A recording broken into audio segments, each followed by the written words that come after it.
कहानी इकबाल की। ये कहानी है इकबाल की, एक 16 साल का बच्चा जो अपने अब्बू के साथ एक छोटे से गांव में रहता था। इकबाल के पिता बीमार थे, इसलिए इकबाल को ही काम करके घर चलाना पड़ता था। एक दिन अचानक उसके अब्बू की तबीयत कुछ ज़्यादा ख़राब हो गई और उसकी अब्बू का देहांत हो गया। इकबाल की मदद करने वाला कोई नहीं था, इसलिए इकबाल खुद अपने अब्बू को कब्रिस्तान ले गया। वो अकेला सब कुछ कर रहा था। कब्र खोदते खोदते कब दोपहर से शाम और शाम से रात हो गई, उसे कुछ पता ही नहीं चला।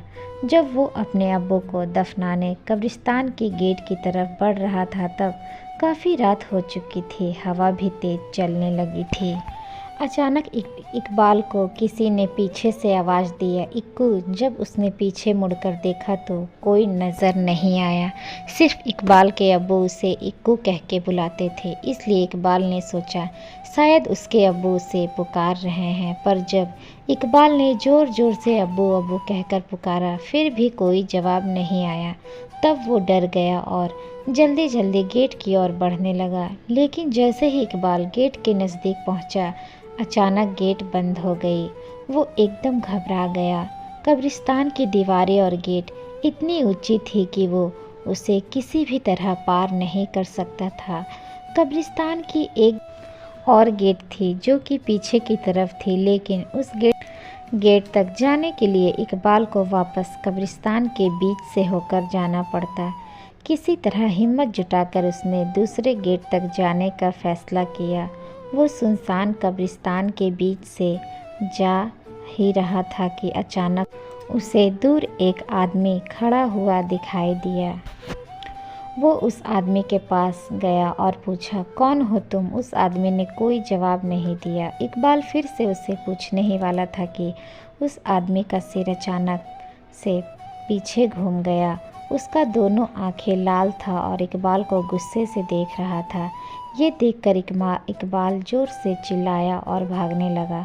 भागते भागते वो एक पेड़ के पास जाकर रुका और किसी तरह वहीं पे रात गुजारने का फैसला किया। कुछ ही देर में उसके चारों तरफ कोहरा छाने लगा। अचानक उसने कोहरे में एक औरत को भागते हुए देखा। उस औरत के पीछे पीछे एक बच्चा भी भाग रहा था और उस बच्चे के पीछे एक और औरत भाग रही थी। लेकिन वो औरत भागते भागते अचानक रुक गई और इकबाल की तरफ आने लगी। जैसे ही कोहरा हटा, उस औरत की चेहरा इकबाल को साफ साफ दिखने लगा। उस औरत को देखकर इकबाल के रोंगटे खड़े हो गए, मानो जैसे कि वो औरत सालों से उस कब्रिस्तान में दफन हो।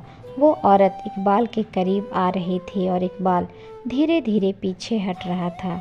अचानक इकबाल का पैर फिसला और वो एक कब्र में जा गिरा। कब्र इतना गहरा था कि वो वहाँ से निकल भी नहीं पा रहा था।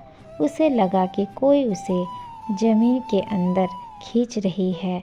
जब वो पीछे मुड़ा तो देखा कि वही औरत उसे खींच रही है। उसका आधा शरीर ज़मीन के अंदर जा चुका था और अचानक उसे लगा कि कोई उसका हाथ पकड़ के ऊपर खींच रहा है। वो जैसे ही ऊपर आया, सीधा कब्रिस्तान के बाहर भागते हुए चला गया। उसे समझ आ गया था कि उसे ऊपर खींचने वाला उसके अब्बू ही थे। इसीलिए कहते हैं, जो आपसे सच्चा प्यार करता है आपको मरने के बाद भी मदद करता है। तो दोस्तों, आज की ये स्टोरी आप लोगों को कैसी लगी हमें कमेंट बॉक्स में कमेंट करके ज़रूर बताइएगा। स्टोरी अच्छी लगी हो तो चैनल को लाइक शेयर एंड सब्सक्राइब ज़रूर कर लीजिएगा। मिलते हैं नेक्स्ट स्टोरी के साथ, तब तक के लिए धन्यवाद।